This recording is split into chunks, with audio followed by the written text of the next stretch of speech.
Le Real Madrid s'est incliné 0-2 face au Celta Vigo ce dimanche lors de la 15e journée de Liga, un résultat qui permet au FC Barcelone de s'échapper en tête du championnat. La toile s'enflamme, critiques, débats, moqueries, chacun y va de son analyse, certains pointent la défense madrilène, d'autres parlent d'un manque d'intensité, tandis que beaucoup saluent la performance solide du Celta. Alors aujourd'hui, l'arbitre, il voulait rien savoir avec les joueurs du Real Madrid. Ils ont essayé de lui mettre la pression. Ils sont venus à 4-5 autour de lui pour l'intimider. Tu lui manques de respect, lève la main. Direct. Et le pire, regardez, Rodrigo qui prend son jaune. Et le pire, c'est que le Real Madrid, en deuxième mi-temps, va prendre à peu près 8 cartons. 8, peut-être 8 ou 9 cartons. Et Vinicius n'en prendra aucun. Waouh, quoi. L'élève perturbateur qui n'est pas impliqué dans la plus grosse bêtise de la classe. Incroyable. Franchement. Normalement, tu regardes pas le match, tu sais déjà que Vinicius a pris un carton dans le lot. Mais non, il n'a pris aucun. Hendrick était sur le banc après un rouge carrément. Et l'arbitre aujourd'hui, il voulait absolument se faire respecter. Tout d'abord, il va commencer avec le carton jaune qu'il a mis sur Bellingham parce qu'il est rentré un peu trop tôt sur la pelouse, alors qu'il n'a pas été autorisé. Et même pas 2-3 minutes plus tard, c'est Fran Garcia qui va prendre 2 cartons jaunes et qui va se faire expulser. Et les cartons jaunes, ils ont été pris en l'espace de 1 minute, 2 minutes, même pas. Puis 10 minutes plus tard, il va en mettre aussi un à Xabi Alonso. Et à la 91e, c'est la distribution. Carreras va prendre son carton rouge pour insulte sur l'arbitre. En plus, c'est un carton rouge tellement bête. Parce que l'arbitre, à la base, il demande juste à Carreras à ce que le coup franc pour le Real Madrid soit rejoué et un peu plus bas. Parce que Tchouaméni avait raté des mètres. Lui va l'insulter. Il va prendre un carton jaune d'abord, puis un rouge direct dans la foulée. Et les joueurs du Real Madrid vont essayer de l'intimider. Valverde va prendre son jaune. Rodrigo va prendre son jaune. Et Hendrick va prendre son carton rouge. Voilà, à ce qui paraît, c'est Hendrick. Au début, on pensait que c'était l'assistant. Au final, c'est Hendrick. Carrément, quand moi j'ai vu Rodrigo arriver sur l'arbitre, j'ai cru que Rodrigo il allait prendre son rouge. Il arrivait d'une manière tellement virulente. Voilà, l'arbitre aujourd'hui aura rien voulu savoir. Peut-être c'est une fin de carrière aujourd'hui pour lui. On ne sait pas. Heureux de l'avoir connu. C'était quoi son prénom? On ne sait pas. Voilà, on se rappelle juste que ce sera l'arbitre qui a arbitré le Celta Vigo Real Madrid. Les gars, faut pas en vouloir à Carreras. Il pensait que la technique allait marcher une deuxième fois. Parce qu'on a tous vu qu'après l'expulsion de Fran Garcia, où il a pris 2 cartons jaunes dans l'espace de même pas 2 minutes, vraiment Xabi Alonso était dégoûté. Le Real était mené, ils avaient besoin de pousser et lui prend un rouge. Et bien malgré le désavantage numérique, le Real Madrid était meilleur. À 10 contre 11, ça poussait. On avait Vinicius haranguer la foule, Bernabeu poussait, les joueurs commençaient à presser davantage. Et là, Carreras, il a une bonne idée. Il s'est dit quoi? On a pris un carton rouge, on a joué mieux. Là, on a besoin d'égaliser. Si moi je prends un carton rouge, je pense qu'on jouera 3 fois mieux. Aïe! Mais quelle erreur! Victoire du Celta Vigo, 2-0 face au Real Madrid. Un Real Madrid qui va prendre 2 cartons rouges. Carreras qui va prendre son carton rouge. Je crois que c'est suite à une insulte sur l'arbitre. Parce que voilà, Tchouaméni va subir une faute à ce niveau-là. Dans cette partie de terrain. Du coup, il va jouer le coup franc 2 mètres plus haut pour gratter des mètres. Et il va faire la passe à Carreras. Mais l'arbitre, il est pas dupe. Il lui dit recule. Et là, Carreras, il pète un plomb. Je sais pas ce qu'il dit à l'arbitre. Il l'insulte. Il va venir lui mettre un jaune d'abord, puis un rouge. Alors, le Real Madrid va se retrouver à 9 contre 11. Ils vont seulement prendre leur deuxième but. En plus, quelle humiliation. Courtois qui se fait mettre au sol. Et le gars, il rentre littéralement avec le ballon dans les cages. Edberg qui va d'ailleurs mettre un super doublé aujourd'hui. Parce que le premier but, la délicatesse dans le mouvement, tout est subtil, la gentillesse. Sur sa petite déviation pour l'envoyer au petit filet, c'était juste top. Un Real Madrid aujourd'hui qu'on a vu sans idée, comme on voit ces derniers temps. Il y a eu juste une victoire face à Bilbao. On a pu cacher un peu ce qui se passait dernièrement, mais si on regarde bien, sur les 5 derniers matchs du Real Madrid, c'est quoi? Une défaite, 3 matchs nuls et une victoire. Et là, je parle en Liga. Aujourd'hui, je pensais vraiment qu'à 10 contre 11, ils allaient réussir à égaliser. Parce qu'on a vu des joueurs qui, en infériorité numérique, ont multiplié les courses, se sont dépassés. Tchouaméni, Carreras, qui a pris son carton rouge bêtement. Vinicius, l'air de rien aussi. J'ai bien aimé son attitude après le carton. Mais bon, malheureusement pour le Real Madrid, ça va pas passer. Mbappé va louper ce lob. Il y a Gonzalo Garcia qui va louper une tête sur un super centre de Tchouaméni. En première mi-temps, Vinicius aussi va louper. Il y aura une super profondeur de Tchouaméni. Malheureusement, ils seront tombés sur une équipe du Celta Vigo joueuse. Parce que malgré la pression que Madrid a essayé de leur mettre sur le dos, ils arrivaient à sortir proprement. C'était juste magnifique. Borja Iglesias, aujourd'hui, c'était Karim Benzema. Je comprends pas le truc. Il avalait la pression, il venait décrocher, double contact. C'était facile. Et puis lui, il sort pour qu'aussi un autre ancien, une légende de la Liga, j'ai envie de dire. Iago Aspas rentre en jeu et délivre une super passe D pour permettre à Vigo de mettre le deuxième but. Et franchement, le Real a du souci à se faire pour Manchester City. La plus grande trahison du football, les gars, aujourd'hui. La plus grande trahison du football. Meilleur joueur du Real qui trahit le Real. Le meilleur joueur, c'est pas Mbappé, les gars. C'est celui-là. Il a fait son meilleur match aujourd'hui, je vous assure. De continuer de rigoler sur le Real Madrid, les gars, je vous assure que Celta Vigo joue un meilleur football que le Real Madrid. Je suis sûr que je suis pas le seul qui pense ça. On a tous vu le match. Il propose vraiment un meilleur jeu que le Real Madrid. La réaction de Vinicius Junior démontre complètement le niveau du Real aujourd'hui. Quand Mbappé, il n'est pas en forme à 100%, le Real est nul. Je vous assure que le Real est tout simplement nul. Je vous assure, je m'attendais à tout, sauf la trahison de celui-là. Je vous assure, les gars. Et je vous assure, c'est pas des fautes d'arbitrage.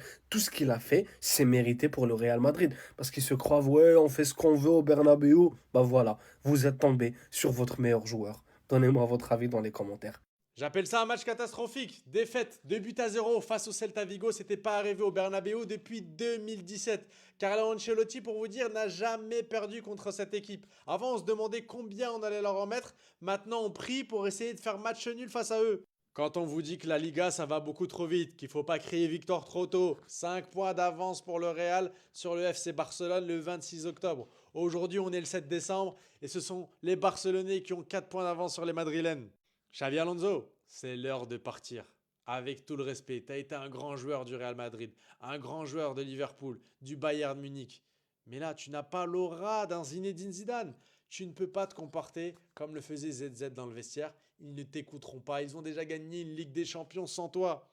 Notre défense, elle est tellement catastrophique qu'aujourd'hui, je suis prêt à me déplacer jusqu'en Amérique latine pour demander à Sergio Ramos de venir remplacer les Carreras et autres Raúl Asensio qui sont vraiment nuls, nuls à chier.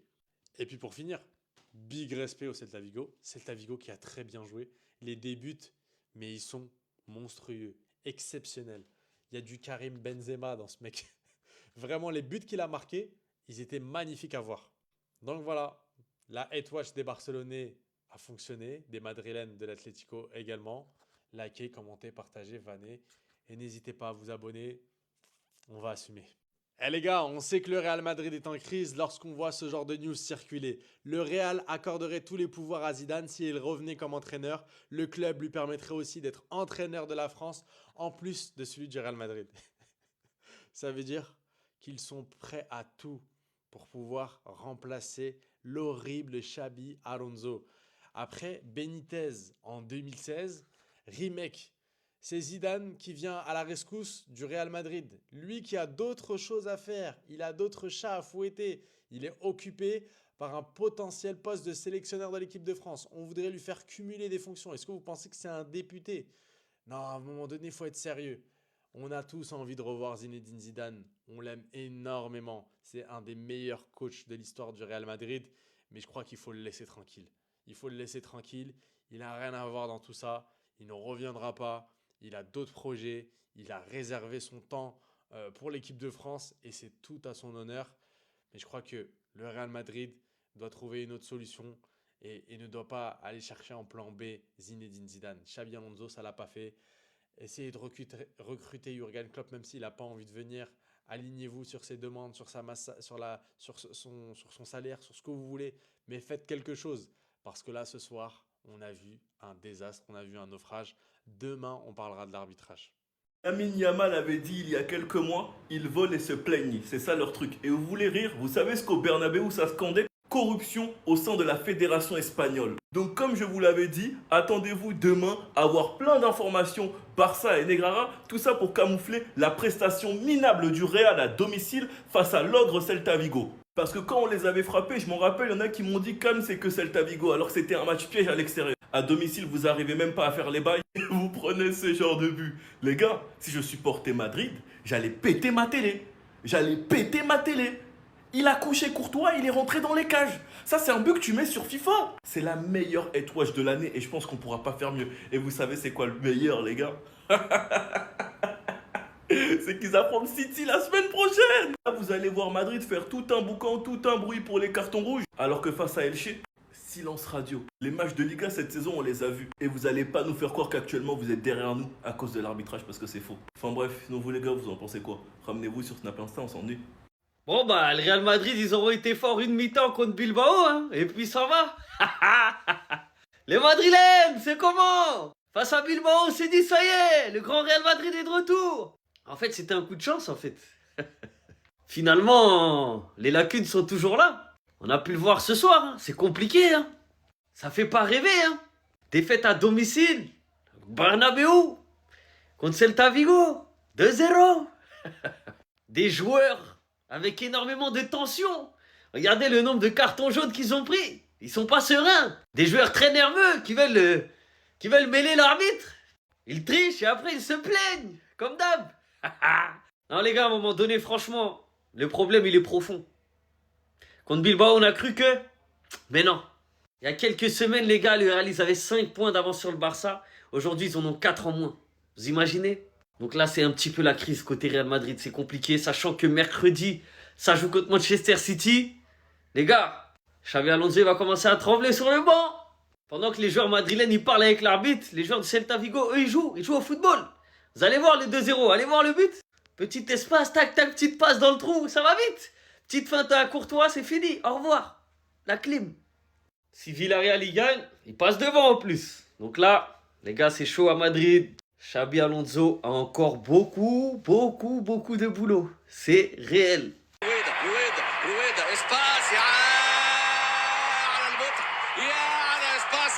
Le malheur des uns fait le bonheur des autres.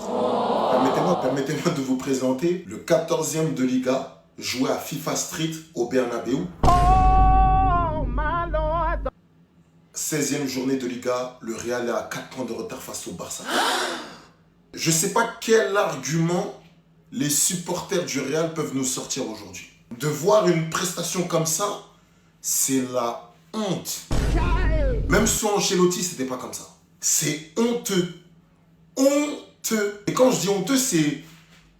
En fait, je me posais la question, mais en fait, comment ça se fait qu'en Liga, le Real Madrid est deuxième? Ce Real-là, c'est pas possible. Et comment ça se fait que eux, ils soient 14e de base? C'est qu'en fait, quand vous jouez contre le Real ou quand vous jouez contre le Barça, vous êtes boosté. Mais le reste de l'année, vous êtes nuls. Pour me reprendre, le Real s'est fait balader tout le long du match par un 14e de Liga à domicile. On va parler du Inch'Allah Football, de quand vous disiez qu'Ancelotti il est finito, il est vieux. Attendez, on arrive. Dites-moi ce que vous en pensez du match dans les commentaires. Permettez-moi de vous présenter celui qui a pris le flambeau du Inch'Allah Football. Ça fait plusieurs fois que j'en parle, mais il y en a qui me disent « Oh, mais attends, il a besoin de temps. Oh, mais ceci. » Mais même Mbappé, vous lui avez même pas donné ce temps-là. Même Hendrik, il n'a pas eu ce temps-là. Et d'ailleurs, il lui en donne toujours pas. Donc, encore une fois, je vais vous reposer la question. Qu'est-ce qui a changé entre Ancelotti, qui devait bricoler par rapport à ce qu'il avait, c'est-à-dire une équipe incomplète parce qu'il y avait beaucoup de joueurs blessés, et Xabi Alonso qui, de base, avait ses joueurs? Je vous écoute, Ceux qui disaient, ouais, Ancelotti, finito, que ce soit les créateurs de contenu pour faire des stats, ou que ce soit vous dans les commentaires qui disiez tout et n'importe quoi. Mais expliquez-moi, s'il vous plaît. Pérez, il a ramené du sang frais, de la jeunesse, un Espagnol qui a joué au Real. Je vous écoute, Blablatez dans les commentaires, on vous écoute. Et vous, qu'en pensez-vous? Dites-le en commentaire et surtout abonnez-vous pour suivre toute l'actualité foot.